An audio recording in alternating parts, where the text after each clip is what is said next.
It is your Classic Metal Show right here on theclassicmetalshow.com. That is brand new stuff from the band TNT from their album 13 or XIII.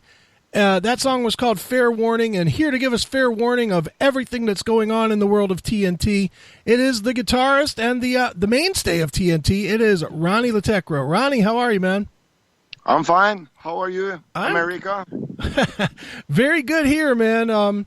Good to have new TNT, back out, man. But it's as happens a lot with you guys. It is another time of change, man. A new sound, not necessarily a new sound, but a new vocal sound and a new singer. So why don't we start there, man? Talk a little bit about the biggest change, I guess, in the world of TNT right now, which is the new singer coming in and the departure of Tony Harnell. Yeah, the departure of Tony was, I would say, not expected. I just felt like we went into different musical directions, and I want to kind of elaborate on that. Okay. But in general, I speak to Tony weekly almost. Okay. So we're sitting on a green branch. So there's no hard feelings. So I just think it was necessary for both parts to go different directions. And then we discovered this beautiful singer from Spain, Madrid in Spain. Baol Bardot Bulsara is his name. He's from southern Spain. And he got the job after auditioning with 35 other singers. And he convinced us, and he was able to, be a part of creating this new album. And I think what he brings to the table is youth and aspiration. Sure. Was it difficult for you to work in a new singer, because you obviously have a specific way that you've recorded and created music over the years, and then bringing somebody in, it's a whole new experience. Luckily, he was very experienced, being working on overdubs for Disney, on cartoons, doing theater and a lot of studio work. So he just came straight into the environment and ruled it from day one, pretty much. Okay. Now, Ronnie, listening to the new record has somewhat of a different sound than a lot of the catalog. It's a little more poppy than previous releases.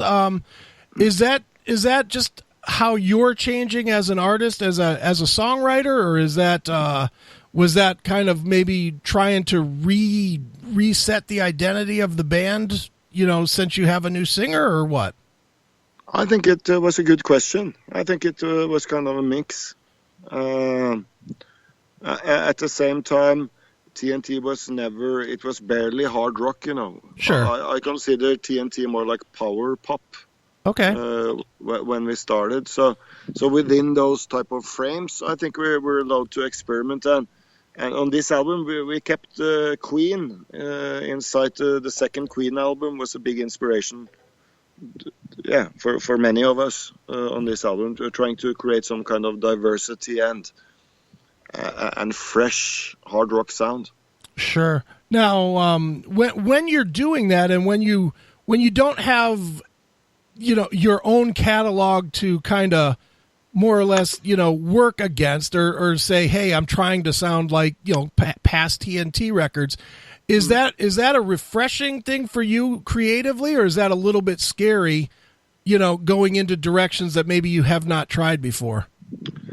It's always risky to explore music, because you risk to kind of lose some fans. But then again, real bands, they kind of just follow the music where the music takes the band. Mm-hmm. So it's a hard combination, and I would say if we were like first division band like Iron Maiden and Metallica or any of those bands, AC/DC, I wouldn't risk to experiment in the formula. Sure. But being Queen's little brother, we can do that. Sure. Now, but at the same time, I'll play devil's advocate here. for bands that have not gained, mass appeal, like the Metallicas or Iron Maidens, like you said, the fan base is usually a lot more hardcore and a lot more critical of when you do try to make a change. No? Yeah, I find it. I find the haters are beautiful because those motherfuckers with TNT, they're about 87 guys that create that shit on the internet. Right. Yeah, and we know their names, right? So, which is all fine, but all in all, I never read the commentary fields or anything. So, but I always understood that TNT is like the Canadian band Rush. It's something you hate or love. Sure, definitely, man. And we're willing to carry on the legacy, yet risking the past. So, definitely. Now, as the quote unquote leader of the band, Ronnie, do you feel additional pressure on yourself when a big change like replacing Tony happens? I mean, do you feel that puts extra pressure on you to write, almost better material than you've written in the past because the fans are going to look at it so critically? That was a very good question too. Very good question. I think especially on this album, it pushed me to go much further into the songwriting process. Okay. So in other words, when shit like that happens, sometimes I go like in the basement, right? And into the darkness, and I kind of lose it. But this time I just felt like it was just there was some white light shining over the recordings and also the lyrics, the way they, the direction of the lyrics, in a world full of. It feels like we're a champagne glass in a dirty sink sometimes. Right. That's a good analogy. For this record, as we said, it does have a different feel to it. Talk a little bit about the writing itself. What kind of headspace were you in when you started writing this material? And did that idea, the ideas that you have change when you changed singers? Yes, they did, because we originally, I think me and Tony wrote about, 20 songs, where we maybe finished 2-3 of them. Mm-hmm. But there were some great ideas. Some of them we agreed on that I could carry on and develop and finish them, and they turned out great, I think. Okay. Then again, it always feels weird when you kind of part from your songwriting partner and stuff like that. Mm-hmm.